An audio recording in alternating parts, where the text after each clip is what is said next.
Maaf. Ulangi. Ulang. Ulang. 1, 2, 3. Assalamualaikum warahmatullahi wabarakatuh. Kami dari kelompok 5 akan mempresentasikan hasil diskusi dari kelompok kami dengan tema Membumikan Islam di Nusantara.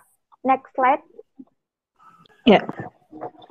Saya Akhir Abdullah Manaf dengan NIM 5311420025. Saya Alia Rosida dengan NIM 4401420062. Saya Haritsa Umairo dengan NIM 15114201036. Saya Putri Herin Seksanti dengan nomor NIM 44014286. Next slide. Islam hadir di Nusantara ini sebagai agama baru dan pendatang. Kenapa dikatakan sebagai agama baru dan pendatang? Karena Islam ini bukan merupakan agama asli bagi bangsa Indonesia, melainkan agama yang baru datang dari Arab. Nah, kehadirannya lebih belakang dibandingkan dengan agama Hindu, Buddha, animisme, dan dinamisme yang sebelumnya telah ada di Indonesia. Karena Islam merupakan agama pendatang, Islam harus menempuh strategi dakwah tertentu, melakukan berbagai adaptasi dan seleksi dalam menghadapi budaya dan tradisi yang berkembang di Indonesia. Next slide. Nah, kedatangan Islam. Sejarah masuknya Islam di Indonesia dilandasi oleh peran para pedagang Arab yang melakukan penyebaran agama Islam di Indonesia.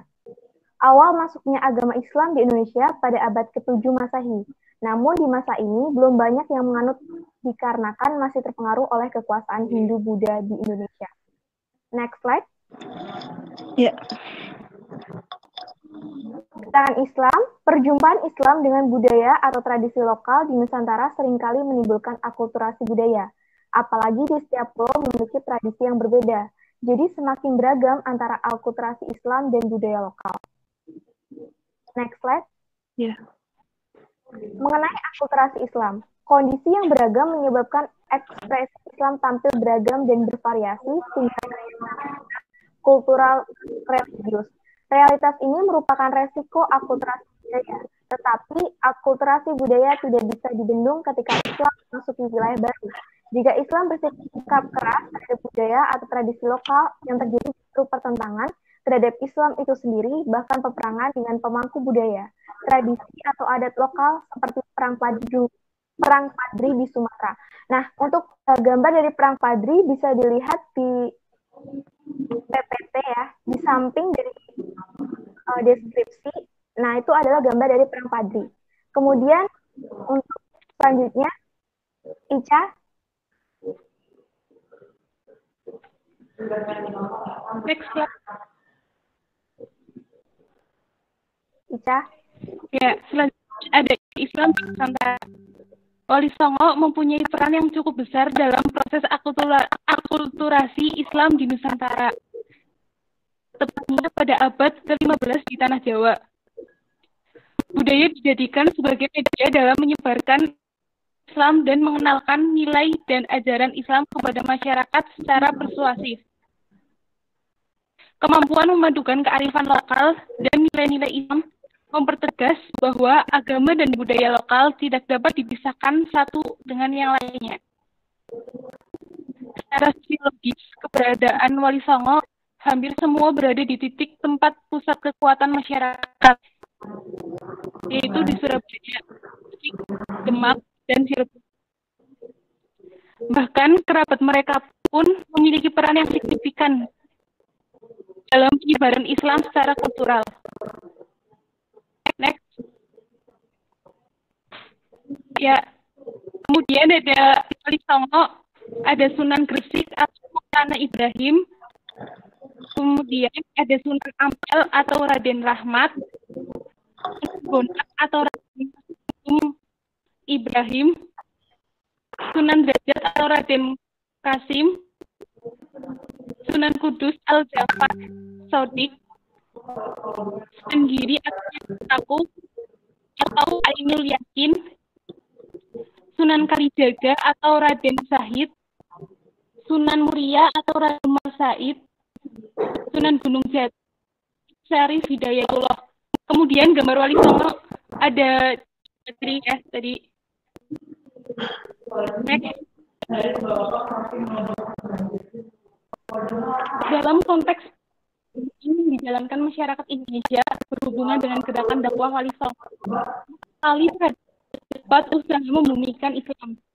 Fakta tentang pribumisasi Islam yang dilakukan Wali Songo dalam dakwah sampai saat ini. Sejumlah istilah lain yang digunakan untuk menjadikan istilah yang berbahasa Arab. Contohnya, Gusti Kang Murbeng,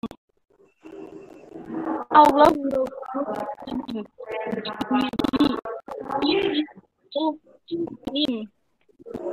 atau Ustadz, Bidadari atau Hur, sembahyang atau sholat dan lain-lain.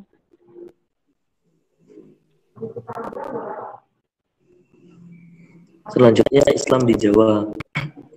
Di Jawa, ajaran-ajaran Islam mampu bersenyawa dengan berbagai macam kesenian rakyat seperti wayang kulit, sekaten, lagu-lagu batik. Di luar Pulau Jawa, proses semacam ini sulit terjadi.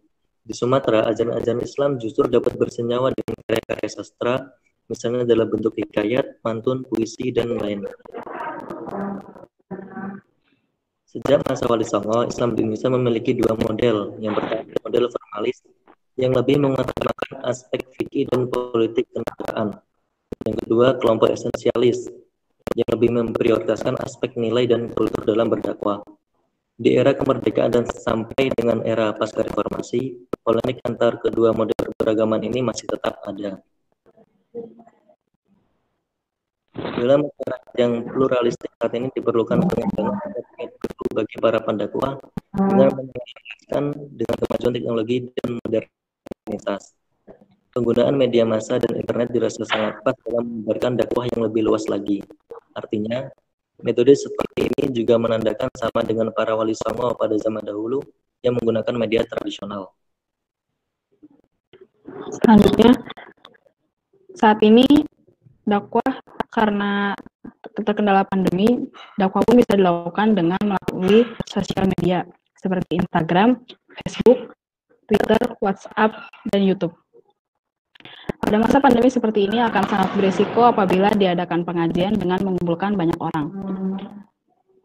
Tuntutan modernitas dan globalisasi menuntut model pemahaman agama yang saintifik, yang secara serius memperlihatkan berbagai pendekatan.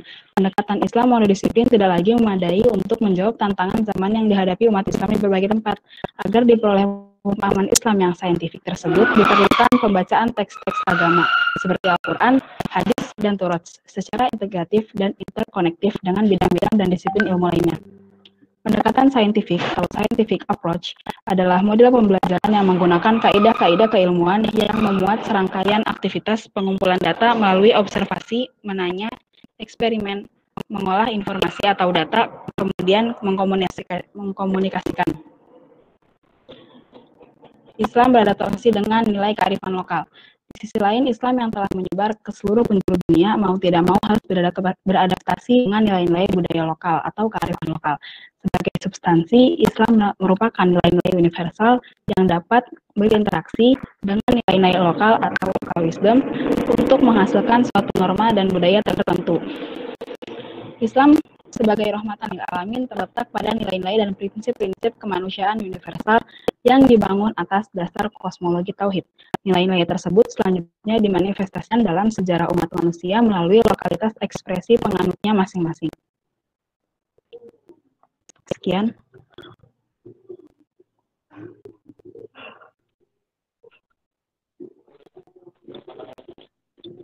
Ya, sekian presentasi dari kelompok kami. Kurang lebihnya mohon maaf. Assalamualaikum Assalamualaikum warahmatullahi wabarakatuh.